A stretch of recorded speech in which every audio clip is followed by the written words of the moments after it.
I gotta tell you about my old man. My old man was not a nice guy. There was no love lost between us, you follow? But he knew a thing or two about a thing or two. And one of the things he knew something about was playing cards. His game was poker, preferably straight poker. And he didn't play a lot, but he played some. And whenever he played, he always came out ahead. Always. Sometimes just a little, sometimes quite a lot. So I might be playing around with some cards when I was a little kid, playing around with cards, rolling some dice or something like that. He'd catch me doing that, come over and give me a smack. He'd say, "Gambling is for suckers. Gambling is for suckers." I must have heard that a bunch of times.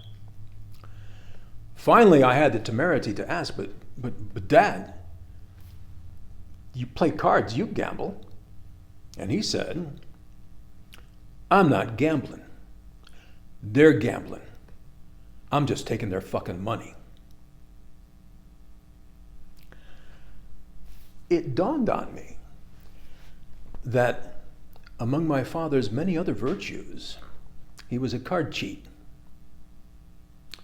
He was pretty good at it.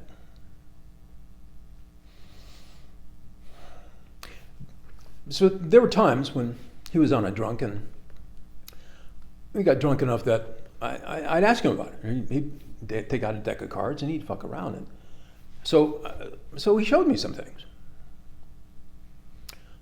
Showed me how to stack a deck. Showed me how to false shuffle, how to deal off the bottom, how to deal seconds, how to work in a cold deck.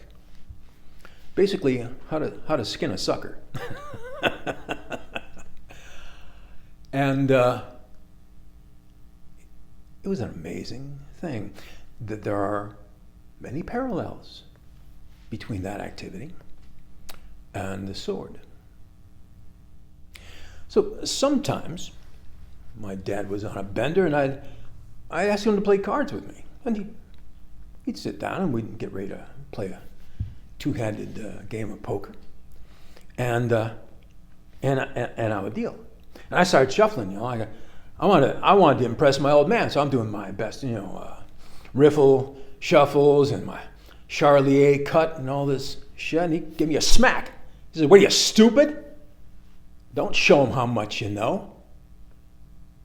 Right? Sun Tzu wrote, "All combat is based on deception." Well, apparently so is poker. Because it doesn't matter what cards you have in your hand. What matters is what cards they think you have in your hand. Some cat said, "Never go into battle with your sleeves rolled up," meaning don't telegraph your intentions, don't fire any warning shots. My old man, this meant don't shuffle like a riverboat gambler, shuffle like a putz. You have to be strong enough to allow your opponent to think you're weak. You have to have confidence enough to let your opponent think he's superior to you.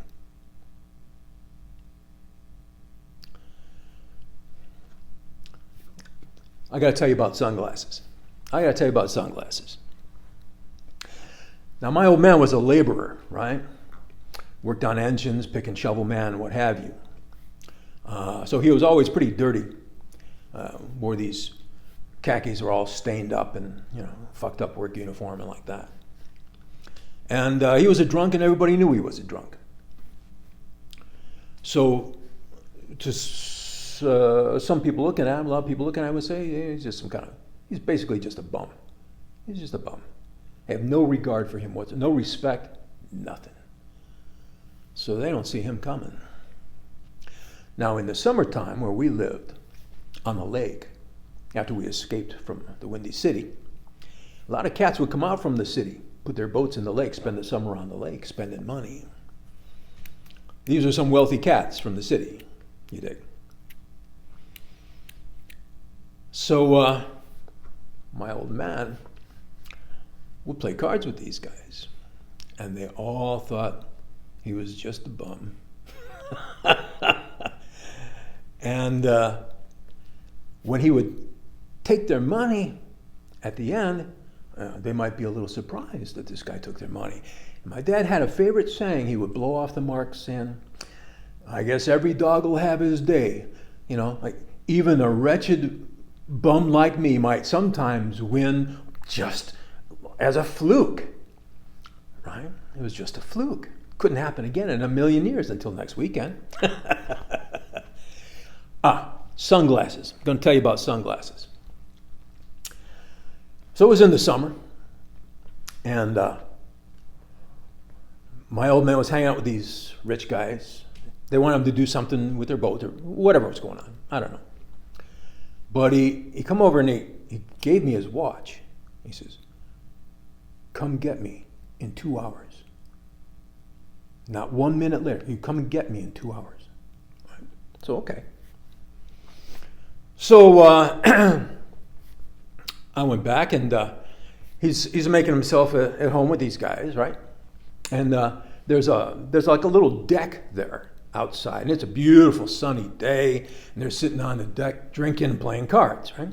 I took off, come back in the allotted time. I said, hey, Dad, it's time. He says, and he is so drunk he can hardly stand up. He is fallen down drunk, man. And so he gets up from the table with these guys, and they're all sitting there working on their tan. They got their sunglasses on, they got their little hats on, they got their beers, and they're giving him their money. And he gets up, he's sloppy, falling down, drunk, and so see you around, guys, and I said, that couldn't happen again in a million years. So he's walking off. And he's stumbling around. I'm practically helping him walk because he's stumbling so bad, right? And he leaves these cats on the deck. Okay, so we go around the hotel, turn the corner. And my old man does this little Kaiser Sose routine, right? Where suddenly he's a lot less drunk. He's just standing up walking now. And I go, what? And he's got a fair amount of money on him from they collected during the last 2 hours. And I said, what? I was just stunned. He says, I got my Foster Grants on, right? Because I need to look cool. So he says, give me your sunglasses. I gave him my sunglasses. He pulls a deck of cards out of his pocket, takes some cards out, gives me a card hand, takes himself a card hand, right? He takes the cards up. He says, okay, what cards am I holding?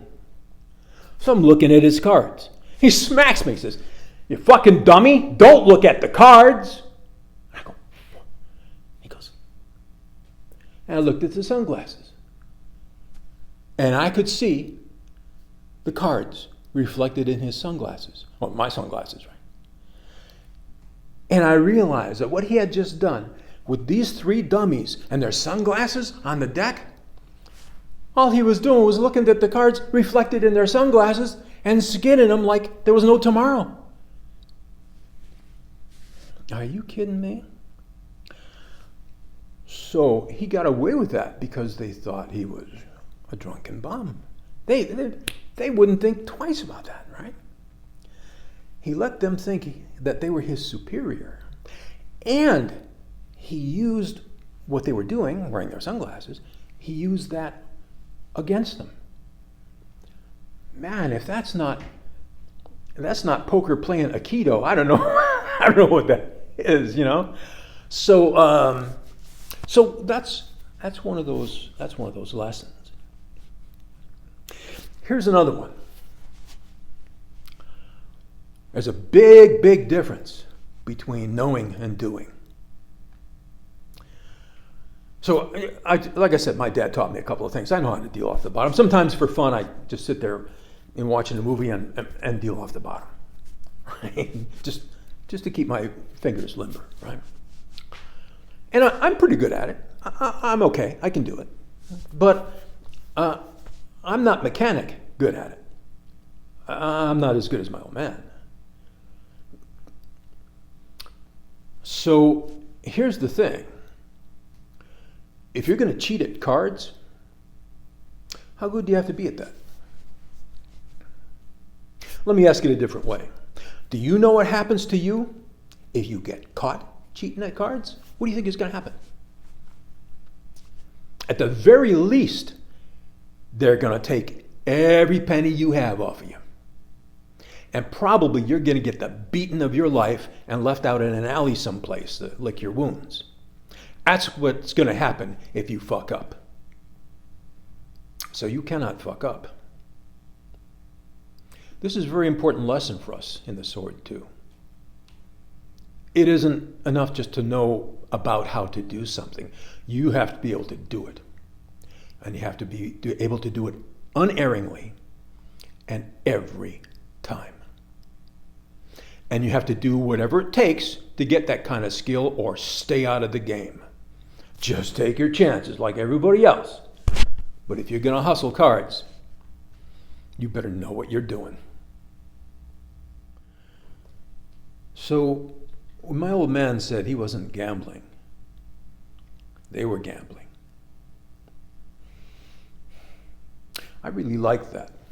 Here's why. When I cross blades with somebody, it's not a game of chance. I'm not gambling. They may be gambling. I'm not.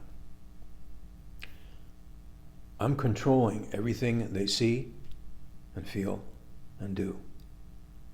Just as surely as my old man was dealing those cards off the bottom of the deck and controlling what cards people were going to get, I'm controlling what my opponent does. And I'm allowing my opponent to have the illusion that he's in control.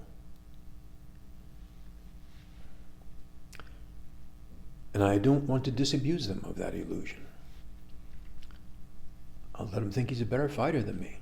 I'll let him think he's faster than me. I'll let him think he's stronger than me. I'll let him think he's smarter than me. I don't care, because I'm going to use all that against him. One last little thing that I learned from my old man is that you can learn something even from somebody you don't like, not one little bit. And also that somebody can be wrong about a lot of things and still be right about something. You want to remember that.